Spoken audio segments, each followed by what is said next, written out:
Welcome to Catholic Mom Mindset, a daily show where you learn to walk closely with the Holy Spirit so you can live the life God is calling you to. I'm your host, Sterling Jaquith. Let us begin. I'm back. Today I want to encourage you to be a woman who understands money. Now, a lot of people grow up in a house where their parents don't model great money habits, or they don't talk to them about money at all. And then you leave the house, you go to college. College is kind of a weird mix of maybe your parents are giving you some money, maybe you had money because of student loans, maybe you were working some low-level jobs. And so we really just kind of get spit out the other end at some point, most of us not having any training about money whatsoever. And then we just allow that to continue even after we get married, even after we're running all of the money for our household. Most women are in charge of paying the bills for the house, but they still do not understand money. And so, one, I want you to freak out about that. This isn't urgent. This isn't a huge problem.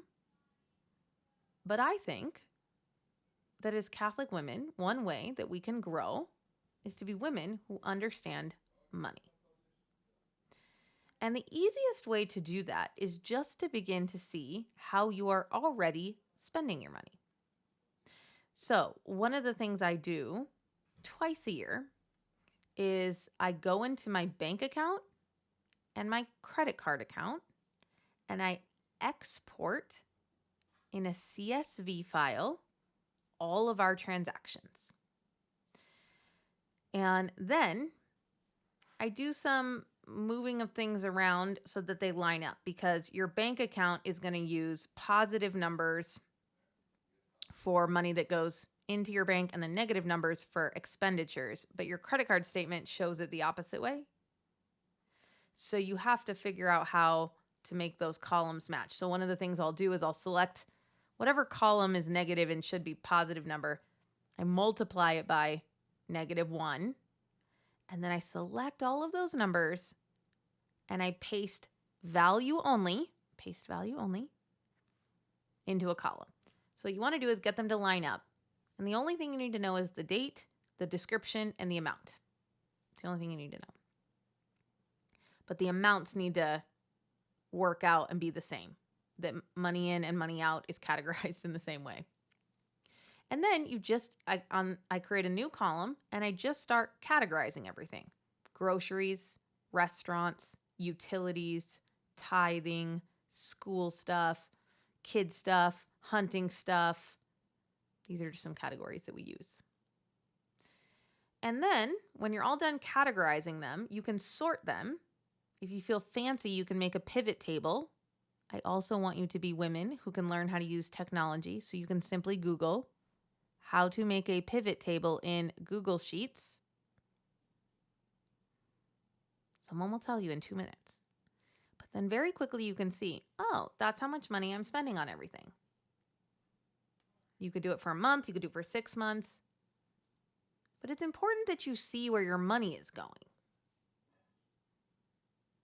I would do that first if you haven't done that. And then decide, do I like where my current money is currently going? And then you can think about, what is our plan for our money going forward? Are we trying to build up some investments? Are we saving for retirement or college? What does that even mean? What does that look like? What are the percentages? What happens if I put money in a 401k versus save money and put it somewhere else? Begin to understand what money is and what it does. We don't need to stick our head in the sand about this.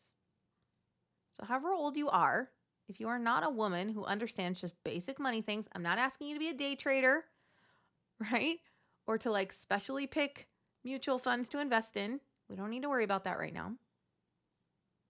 The other thing you could do is you can sign up for mint.com or personalcapital.com. And both of those websites will hook into all of your accounts and then give you a snapshot of what's going on. I used to use Mint for a long time and recently switched over to personalcapital.com. Both of them are free.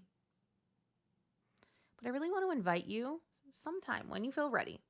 You could even say, I'm going to do that next year. But just plant in your mind, I want to become a woman who understands money and really understanding how the money works in your house and what your long-term plans are. That's what a Proverbs 31 woman does. And it doesn't matter why we get to however old we are and don't have training. It doesn't matter why. We get to take ownership of that today and put steps into place to learn about money and how to manage it. So that's my challenge to all of you. Let's become women who understand money. Thank you so much for listening and have a blessed day. I hope you enjoyed this episode of Catholic Mom Mindset. To learn more about growing closer to the Holy Spirit, check out our free resources at madeforgreatness.co. Thank you so much for listening and have a blessed day.